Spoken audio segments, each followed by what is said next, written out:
Alright, so this is going to be part 1 to what if Deku was Taskmaster. So with that being said, let's just roll the intro.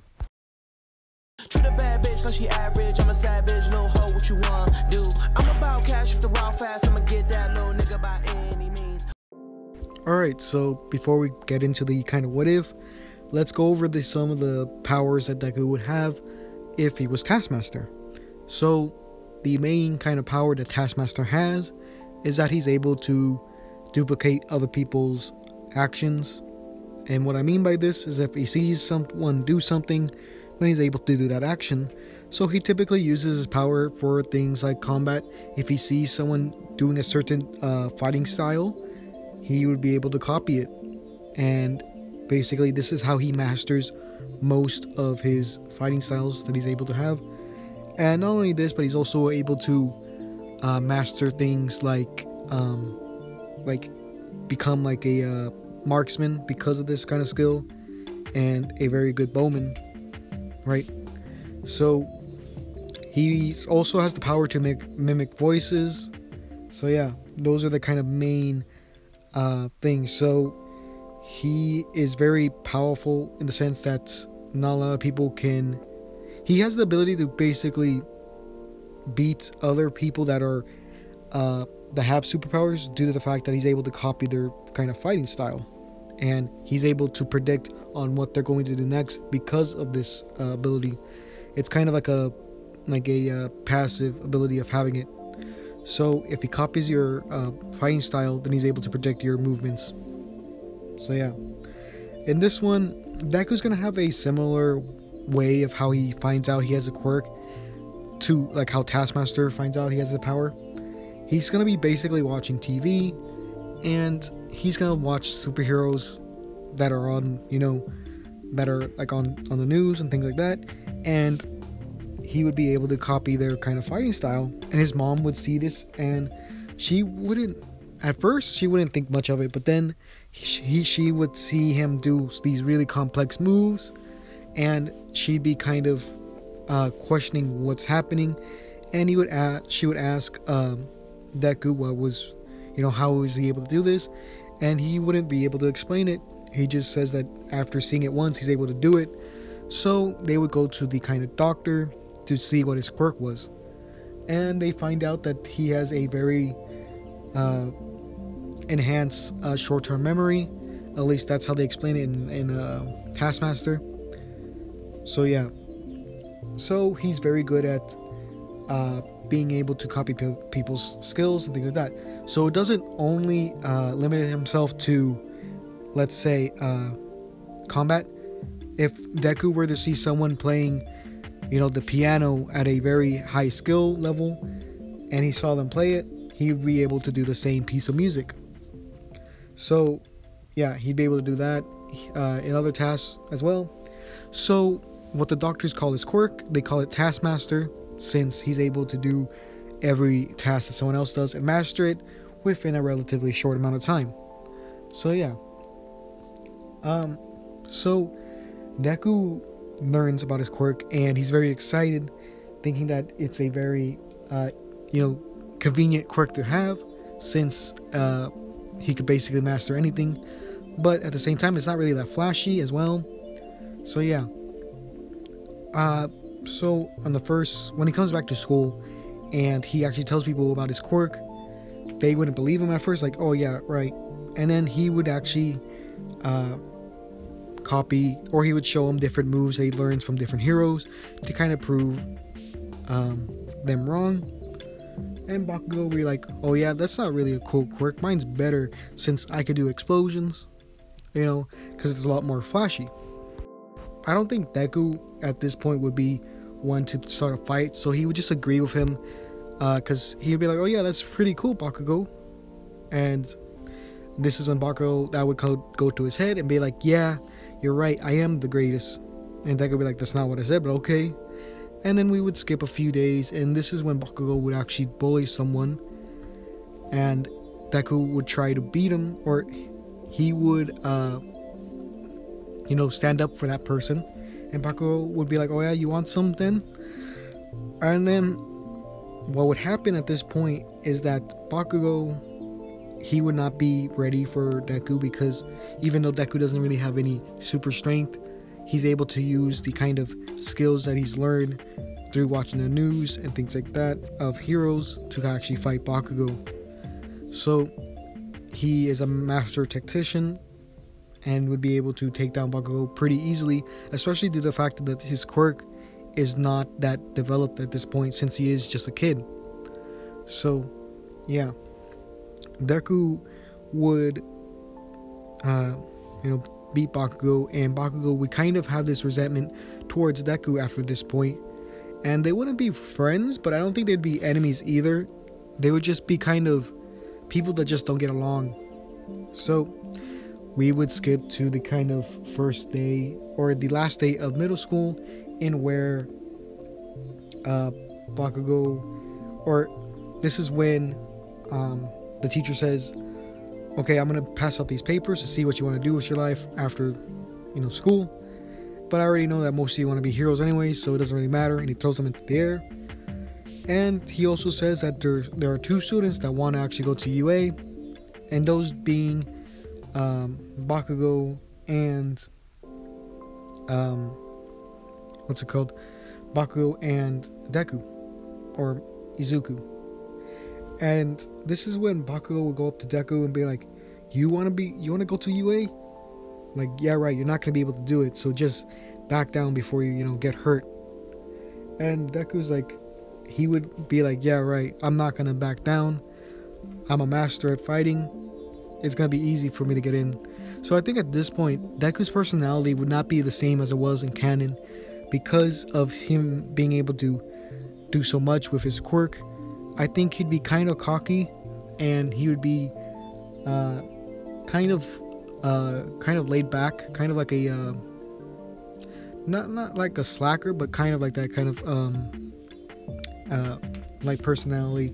So he's kind of lazy, and he's pretty cocky about his abilities. So this would kind of get Bakugo mad, and he would try to fight Deku. And this is when Deku would be like, Bakugo, we went over this already. I already know your fighting style, so there's no way you could beat me.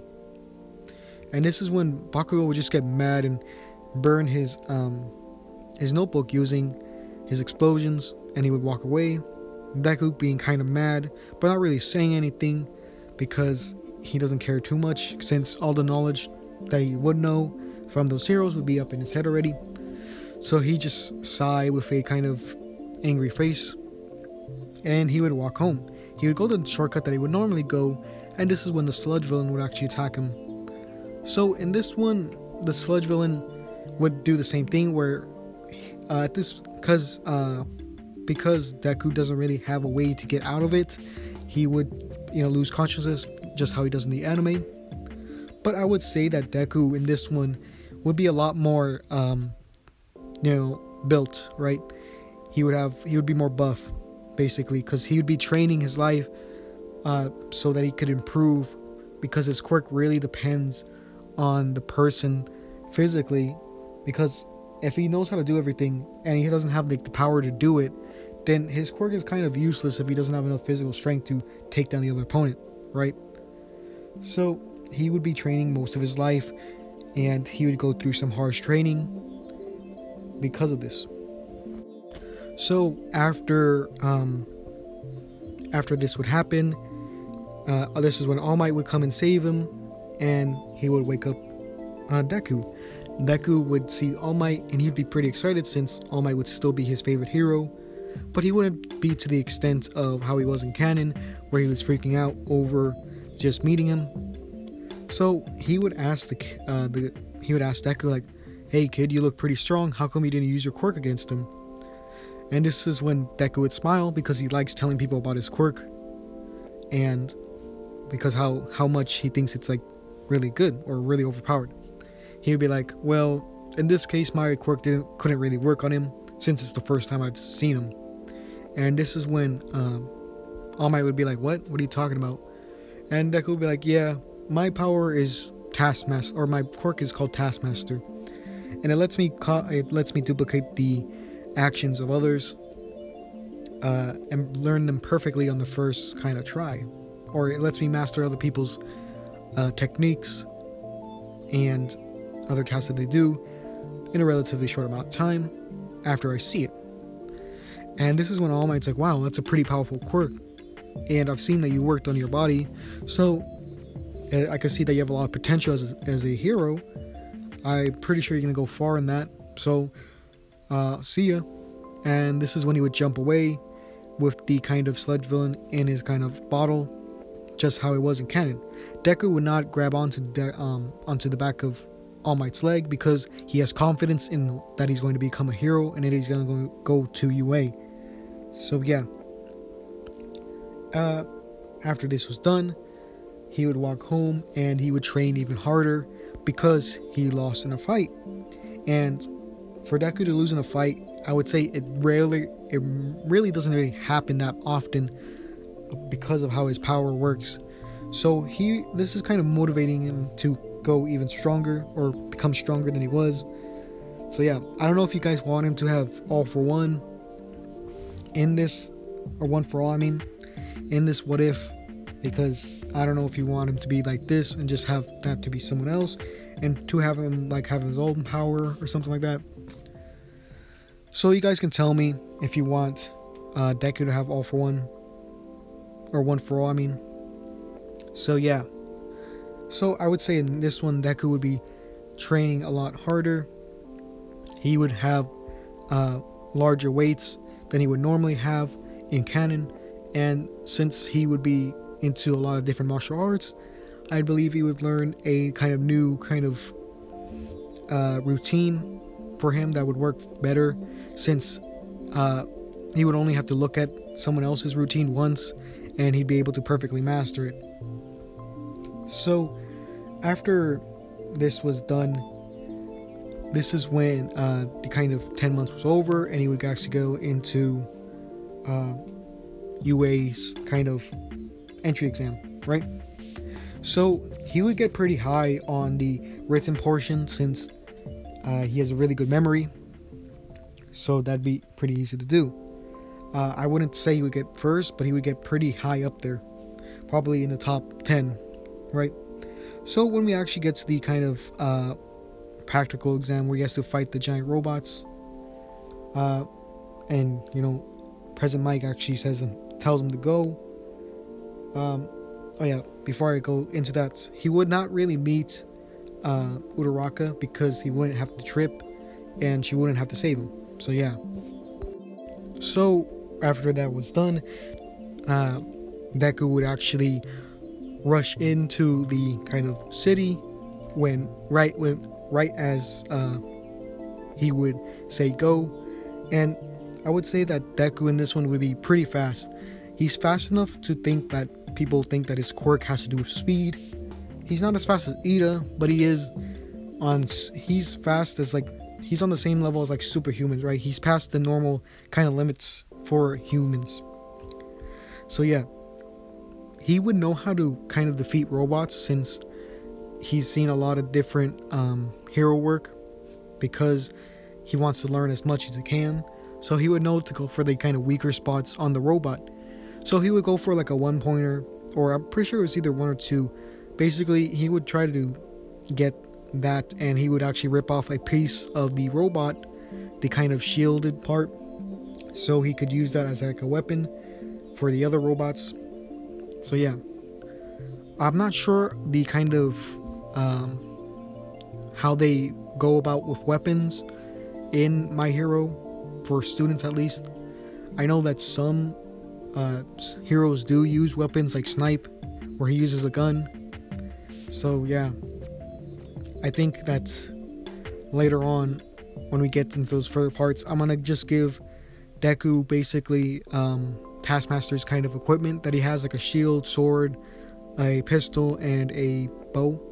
So yeah, so Deku would take out a lot of these robots pretty fast because he knows where to go, and he does enough. He has enough physical strength to punch through the kind of soft spots of the robots. So he's going for the kind of smaller stuff because he can't really go for anything more than that at this point. So after that was done, this is when he hears everyone running away from a certain spot, and he's questioning why would they do that. And it turns out that there's a 0-pointer coming, and he's like, wow, I better get out of here. And this is when he hears a girl cry, or not cry, but yell or scream. And he's like, well, I think it's my chance to become a hero. And this is when he would run towards that yell, and he would find a girl that's covered in rubble. So he would remove the rubble as fast as he could and run, carrying her, as the 0-pointer would come behind them. He's fast. He's, like I said before, he's like on the superhuman levels of speed. So he'd be able to get out of their reach for long enough to go behind some alleyways, and he would drop her off. And as this is going down, he's like, dang, I lost a lot of time. I don't know if I could get enough points. And as this is going down, she would kind of feel guilty for not wasting his time, but kind of making it where you would have to save her. So yeah, kind of wasting his time. And she would say like, sorry that you couldn't get so many points. And he's like, oh, don't worry about it, I'm pretty sure I passed anyways. And she'd be like, oh, you have a lot of confidence? And he's like, yeah, I'm pretty good. So after that was done, this is when the kind of time would go off, and it would notify the students that everything was over. So Recovery Girl would come to basically heal anyone that was injured, including Uraraka, since she had some rubble on her. And before Deku would leave, this is when Uraraka would ask for his name, and he would say it's Izuku Midoriya, and then that's when he would leave. So this is where I'm going to end the video. So yeah, if you like this video, remember to give it a like, remember to subscribe if you want to see my other content. And yeah, so with that being said, this is going to be the end of the video.